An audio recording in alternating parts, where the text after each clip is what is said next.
Kansas, August 1874. The sun was barely up when Dalton Granger caught sight of the movement in his cornfield, too tall for an animal, too slow for wind. He stepped off his porch, boots crunching dry earth, rifle resting lazy in his palm but ready. After the drought and talk of raids, he had learned not to dismiss rustling in the crops.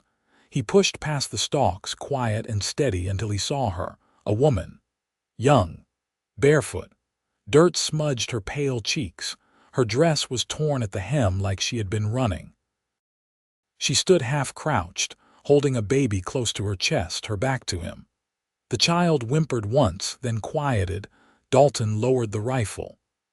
"You're on my land," he said, voice low. She spun, shielding the baby like she expected a bullet. Her eyes were wide and green, sharp like cracked glass. "We'll leave," she said breathlessly. "Just let us go." The baby squirmed in her arms, and he caught a glimpse of blonde curls and chubby fingers. Dalton looked at her, really looked. She was thin, like she had gone too many nights without supper. Her dress was patched in places, but clean. She was not drunk or lost or crazy. She was hiding. He stepped closer, careful not to spook her. "What's your name?" She hesitated, then said, "Rowena Osborne." Dalton nodded. "I'm Dalton Granger." He looked down at the child. "Yours?" Rowena held the baby tighter. "Yes." "Her name is Maribelle." Dalton let out a breath, slow. "You're not going anywhere." He looked her dead in the eye. Stay forever if you want." Rowena blinked. "What? You and the baby? You can stay here." "I have room." She stared at him like he had spoken in a language she had not heard in years. "Why would you do that?" He looked at her, really looked. Not just the dirt and the fear, but the set of her jaw, the way she stood between him and her child, ready to fight with bare hands if she had to. She reminded him of a wild mare he once gentled, skittish, proud, and brave. "Because you look like you've run long enough," he said. Rowena glanced around, unsure. The baby fussed, and she rocked her gently. Then, her voice barely above a whisper, she said, "We have not eaten in 2 days." Dalton nodded once. "Come on." He turned and walked back toward the house without looking to see if she followed, but he heard her footsteps behind him, slow but steady. Inside, he set a pot of water to boil and pulled bread from the tin. He watched as Rowena sat at the table, the baby in her lap. She looked around like she had forgotten what it meant to be inside 4 walls. "You got folks nearby?" he asked. She shook her head. "No. Missouri, maybe. But not anymore." Dalton handed her the bread and watched her break it gently, feeding Maribelle a small piece before taking any for herself. He swallowed hard. "You in trouble?" Rowena paused. "Not with the law, but with a man." Dalton sat across from her, elbows on the table. "He hit you?" She looked up, and her voice was steady. "He would have, if I had stayed." Dalton's jaw tightened. "Then you did the right thing." He let her rest that day. She bathed in the creek behind the barn, and he brought out a dress that had belonged to his sister, long gone to California. It hung loose on Rowena's frame, but she smiled, just a little, when she touched the soft collar. That evening he made stew and sat with her and the baby on the porch. Maribelle slept in a basket with a blanket over her. Rowena stared out at the fields, her hands in her lap. "You live out here alone?" she asked. Dalton nodded. 12 years now. My folks passed. My sister married and left. I stayed." Rowena looked down at her hands. "I never had anywhere to stay, not really." "Well," Dalton said, "you do now." She looked at him, really looked this time. Her eyes were tired, but something warmer flickered behind them. Hope, maybe, or disbelief. "I do not know what to say," she said. "You do not have to say anything," Dalton replied. The next morning, Dalton found her already up, sweeping the porch. She had tied her hair back, and there was color in her cheeks again. "You do not have to do chores," he said. Rowena glanced at him. "I know, but I want to." Maribelle sat in a basket, chewing on a wooden spoon. Dalton bent to tickle her belly and the baby giggled. Rowena smiled, and that smile hit something in him deep and sure. Over the next few days, the rhythm of the house changed. Rowena cooked and cleaned, fed the chickens, and helped in the garden. She laughed once when Dalton tripped over a rake, and that laugh stayed with him all day. At night, they sat on the porch. Sometimes they talked. Sometimes they were quiet. But he always brought her a cup of tea, and she always took it with both hands. Maribelle slept between them, always warm, always safe. One evening, lightning split the sky, and the storm rolled in fast. Rowena startled when thunder cracked, and Dalton reached for her hand without thinking. She did not pull away. When the rain fell loud and hard, they moved inside. Dalton lit the lamp, and Rowena stood by the window watching the downpour. "I used to be afraid of storms," she said softly. Dalton stepped beside her. "Not anymore," she looked up at him. "Not tonight." Their eyes met. Something passed between them, quiet, certain. He could not stop himself. He reached out, brushing a damp curl from her cheek. Her breath caught, but she did not move. "I meant it," he said. "Stay forever." Tears welled in her eyes, but she nodded. "We will." Dalton took her face in his hands, gentle as anything, and kissed her once, slow and sure. Outside, the storm raged. But inside, they were safe and together. By the third week, the wind shifted. Summer hadn't broken yet, but the heat had softened at dawn, and the cicadas no longer screamed as loud in the evenings. Dalton stood at the edge of his pasture, watching Rowena hang damp linens over the fence posts. Her sleeves were rolled, and her hair had come loose again. She hummed low under her breath, something tuneless and slow. Maribelle was in the grass beside her, sucking on a scrap of cloth like it was candy. Dalton tightened the wire on the gate, but his eyes kept pulling toward them. Not out of worry, just because it calmed him more than he expected. Later, while he sawed planks for a lean-to he'd been meaning to build since March, Rowena came out with a tin plate. "You didn't eat," she said. "You skipped the noon meal." He set down the saw and wiped his hands on his shirt. "Didn't notice." She held out the plate. The bread was rough cut, with strips of cold salt pork and 2 pickled onions beside it. "You ought to notice," she said. "You're not made of iron." He took the plate. "Might be, a little." She didn't laugh. She just sat on the sawed stump and picked at her apron. "I dreamed about a train last night," she said after a while. "One I never got on. It kept passing me again and again, but never stopped." Dalton chewed slowly. "You ever ride one?" "Once. With my aunt, before she died. I was 13. He finished the bread and set the plate on his knee. "Where'd it take you?" "Nowhere worth remembering." He waited. When she didn't say more, he leaned back on the post frame and looked at the sky. "I rode one once. Into Dodge. Didn't like it. Too fast. Too loud. Too many people not looking where they're going." Rowena smiled faintly.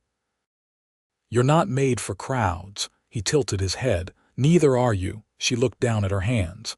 "I used to think I was. I wanted cities, lamps and music and dancing. And now I want quiet." She turned toward the house. "And I want Maribelle to grow up where no man raises his voice to her." Dalton picked up the saw again, but didn't set it to wood. "You don't have to worry about that here." She reached over and touched the edge of the plank. "I don't." That's the strange part. That night, the sky turned violet with dusk, and the firewood crackled soft in the hearth. Dalton read aloud from a book she'd pulled from his shelf, a collection of sermons, dry as dust, but she said the rhythm helped her sleep. She sat in the rocking chair, Maribelle curled into her shoulder, already breathing deep. The baby's little hand clutched at her mother's collar, her face buried beneath Rowena's chin. Dalton read until the paragraph ended, then closed the book. "You ever go to church regular?" he asked. Rowena looked up. "We moved too often. Mama believed, but she didn't trust preachers." "Why not?" She said too many of them were men who couldn't manage anything else. He grinned a little. Fair enough. Rowena glanced at the fire. You went when I was a boy. My mother played the organ. I kept a hymnal under the bed until I was 15. Why'd you stop? He set the book on the table. Didn't stop believing. Just got tired of hearing folks talk like they had all the answers. You don't think they do? I think anybody who claims to know everything about God probably hasn't been hungry enough. She looked at him a long moment. You're not what I expected. Dalton leaned back. What did you expect? She shook her head. I don't know, not this. He stood. I'll check the barn. She didn't ask why. They both knew there wasn't anything urgent in there, just the quiet he sometimes needed. The next morning brought fog, low and silver. Maribelle woke early and Rowena carried her out to the porch. Dalton had already started the fire and the coffee was brewing slow in the pot. Rowena sat beside him, wrapped in the shawl he'd left on the rail. She didn't say anything for a while. He didn't mind. Neither did the baby, who watched the steam curl from the mug in her mother's hands. I used to be afraid of silence, Rowena said softly. Now I think it's the one thing that ever let me think. Dalton nodded. Same. They listened to the mule bray once from the pen and a meadowlark called out from the fence post. Rowena looked down at Maribelle. She'll need a proper name in the book eventually. I never had her christened. Dalton shifted. Reverend Miller rides through once a month. He's decent. Never asks questions. Rowena traced her thumb over Maribelle's cheek. Next time he comes, maybe. Dalton reached for her free hand. She didn't flinch this time. Her fingers were cold, but they curled into his. Together they watched the fog lift from the fields, slow as breath. The morning Rowena found the old bootjack in the shed, she brought it into the house like it was treasure. Dalton was cutting kindling in the yard, whistling low through his teeth when she held it up. This yours? She asked. He turned, nodded. Was Pa's. Thought it was gone. It was under a sack of dried beans. I dusted it off. He took it from her, thumb tracing the worn curve of the wood. He used to say it saved his back more times than prayer. Rowena leaned against the doorframe. You talk about your father like you liked him. I did. She folded her arms. That's rare. Most men I knew didn't. Dalton looked up at her. You want to tell me about yours? She hesitated. Not really. He nodded once and didn't ask again. Inside, Maribelle sat with her back against the table leg, stacking cloth scraps Dalton had cut square for her. She babbled to herself, content with the game. Rowena bent to kiss the top of her head before setting a pot of water on the stove. Dalton leaned in the doorway. You ever think about schooling? Rowena startled. For her, he nodded. There's a woman out by the river fork, teaches reading and numbers in her parlor. She takes little ones so long as they're out of diapers. Rowena stirred the water. I didn't finish past my letters. You want her to? Rowena's jaw tightened. Yes. Then she will. That afternoon, Dalton hitched the wagon and drove it into town. Rowena stayed behind, mending a split sleeve on his spare shirt while Maribelle napped in the shade of the porch. By the time he returned, the sun had dropped low, gold spilling across the fields. He didn't say much as he unloaded, just handed her a small wrapped bundle and kissed Maribelle's forehead. Later, after supper, Rowena unwrapped the paper. Inside was a book with a blue cloth cover and pressed lettering that reads spelling and primer. Her hand trembled just a little as she opened it. I can't pay you for this, she said. I didn't ask you to. She ran her fingers down the page. She won't remember this. Not for years. She doesn't have to, Dalton said. You will. That night when the lamps were out and the only sound was the wind brushing against the sill, Rowena spoke into the dark. His name was Wallace, the man I left. Dalton didn't move, didn't speak. He wasn't always cruel. Just small in the soul, the kind of man who couldn't stand to be looked at straight. I did once. That was the last time. Dalton let the silence stretch. "I don't talk about him to make him real," she said. "I talk so he stays gone." Dalton reached across the narrow space between the beds and found her fingers. She didn't pull away. In the weeks that followed, routines settled like dust on a shelf. Dalton taught Rowena how to saddle the mule, and she showed him how to keep weevils from the flower bins using dry mint leaves. Maribelle cut her first tooth and fussed through 3 nights before settling into sleep again. Rowena started reading from the primer out loud in the evenings, her voice halting but steady, and Maribelle clapped each time she turned a page. One late afternoon, as Dalton repaired a broken fence rail and Rowena gathered wild yarrow along the ditch, a rider appeared on the rise. Dust clung to his coat and his hat was set low. Dalton stood, hand resting on the hammer at his belt. The man didn't draw close, just tipped his hat and turned north without a word. Rowena watched the rider disappear behind the hill. "Someone you know?" she asked.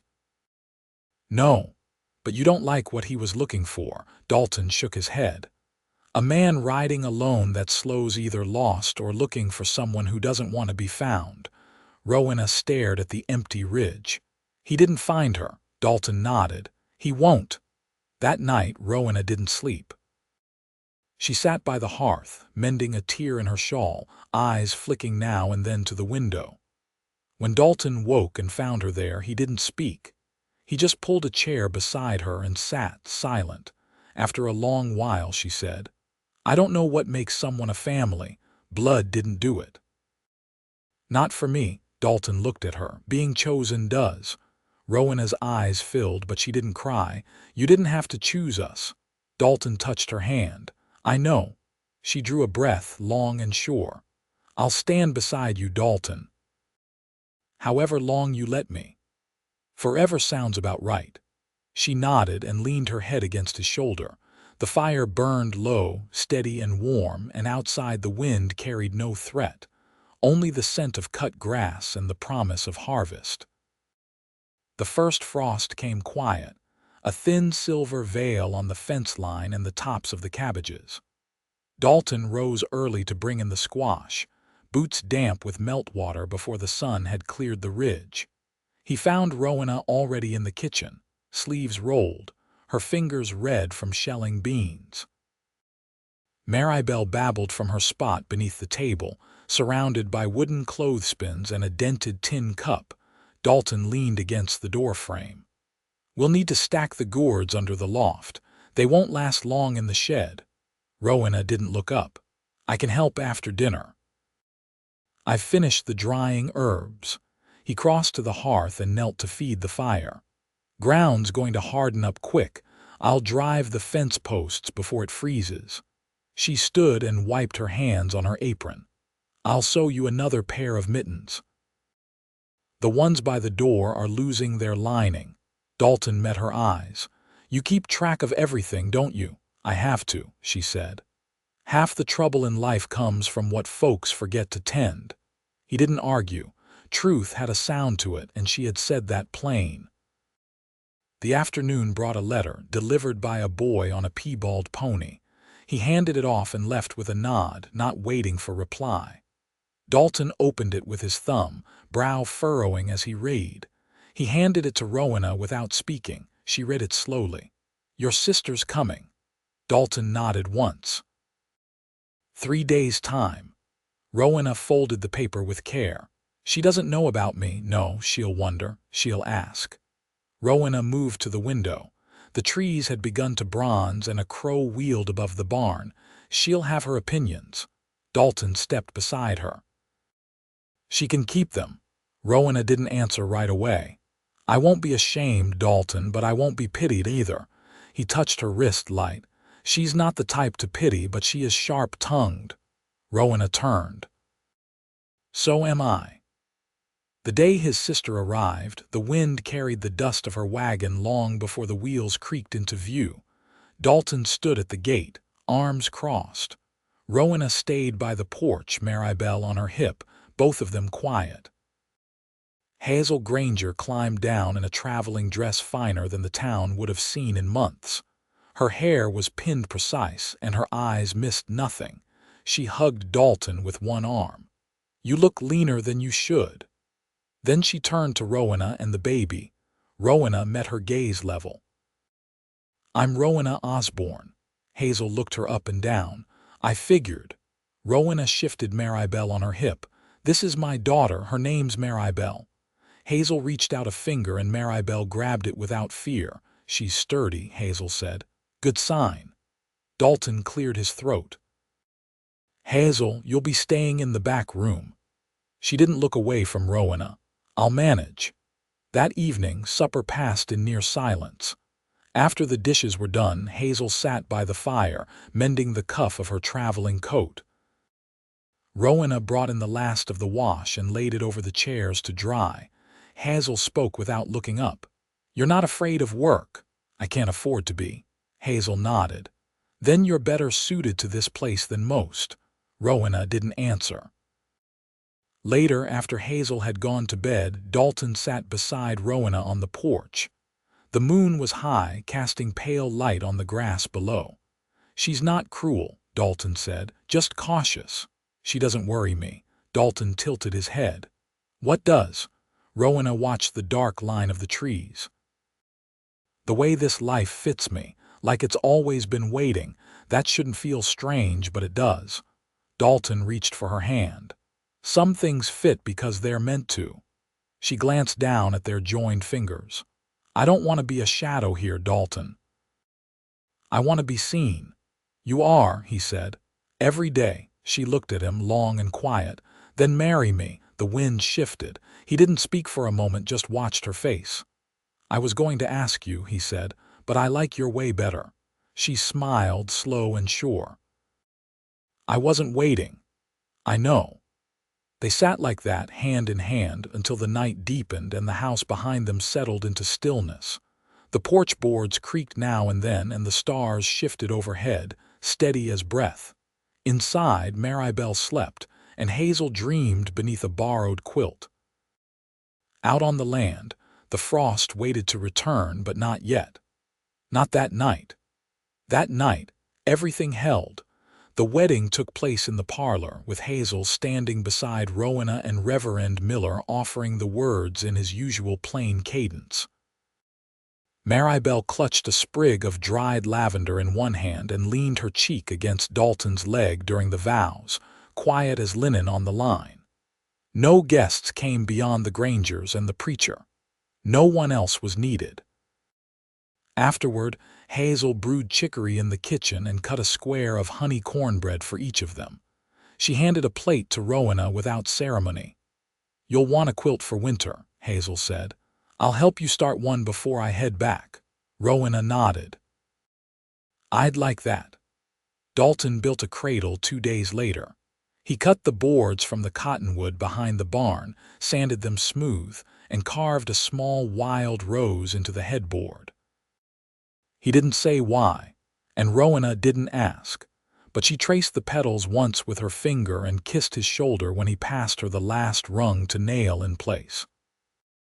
In the evenings, Dalton taught Rowena the constellations, pointing them out with the tip of his knife as they lay on a blanket beneath the stars after Maribelle had gone to sleep.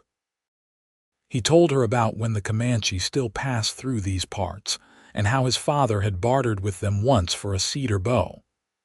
Rowena asked about the bow, and he said he'd kept it until it split in a storm. Hazel stayed through the frost. She helped Rowena cut and piece the quilt, and the two of them stitched in companionable silence each afternoon while Dalton stored firewood and checked the traps for signs of fox.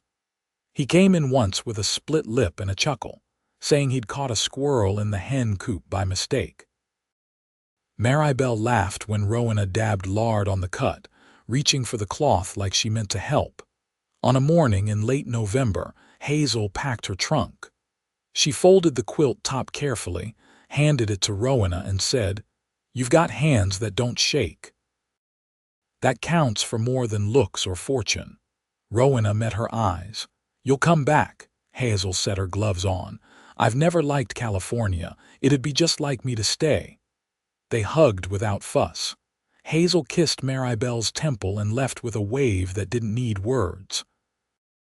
That winter was long, but not bitter. The snow came soft, and the roof held. Dalton hung dried apples in the pantry, and Rowena lined the shelves with oilcloth she stitched from old flour sacks. Maribelle learned to say "Pa," and Dalton didn't speak for a long while after she said it, just held her close and pressed his cheek to her hair. In February, Rowena started keeping a small ledger, recording the eggs, the root cellar stores, and the cloth she had left. She taught Dalton to read it, and he teased her that she'd made herself the banker and the sheriff in one. She kissed him for it, right there in the kitchen, while the wind pressed against the shutters and the stove crackled behind them. One night near the end of the thaw, Rowena sat on the porch with her hands folded over her middle, quiet. Dalton sat beside her. "You're thinking hard," she nodded. "I'm carrying." He didn't speak right away. He looked at her until she met his eyes. "You sure?" he asked. She nodded again. "I've known for a week." He reached over, rested his hand where hers lay. "You all right with it?" "I want this," she said. "With you." He leaned in and kissed her slow. "Then we'll make room." Spring came early, and with it a gentleness neither of them had known they'd been missing. Maribelle took her first steps between the rows of early onions, clutching at Rowena's skirt and squealing when she found her feet. Dalton built a bench beneath the cottonwood, and Rowena embroidered a pillow for it with a scene of 3 birds in flight. Rowena's belly swelled, and Dalton carved a small box to hold the baby's future shoes.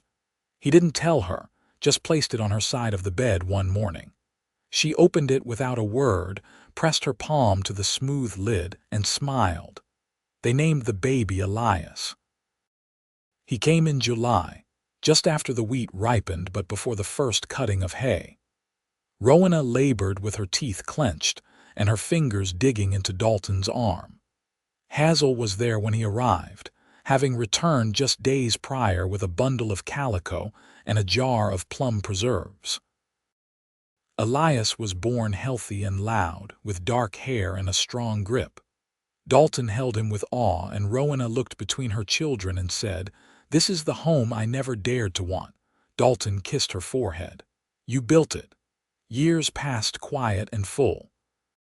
The cradle held 2 more children after Elias, and Dalton added a second room to the house with his own hands. Hazel never did go back west. She bought a parcel of land nearby and raised goats, visiting every Sunday with a pail of milk and sharp advice. Rowena's hands grew lined, but her eyes stayed steady. She taught all her children to read, using the same primer Dalton had once placed in her lap. She still kept the ledger, though now it held the scrawls of 4 young learners beside her own neat script. Dalton's beard turned gray at the chin before his hair did, and he never once left the land. He kept his tools sharp and his promises sharper. He loved Rowena with the same quiet depth he always had, never needing to say it because he showed it in every fence mended, every coat hung by the fire, every hand held through the long nights. They grew old together, not quickly, but steady as the seasons. And through every turn of the year their love remained earned, kept, and tended like the field rose they planted side by side. Their children grew, but the house never emptied. There was always laughter, always bread in the oven, always a place to sit on the porch when the work was done. And when the day came that the sun rose golden over the cornfield, and the world felt held in grace, Dalton turned to Rowena beside him and said, "Forever was never long enough." She took his hand, smiled without a word, and leaned her head against his shoulder. There was nothing left unfinished. Nothing left unsaid. Only peace and the life they had built, wrapped in the slow, sure beauty of love that had never wavered.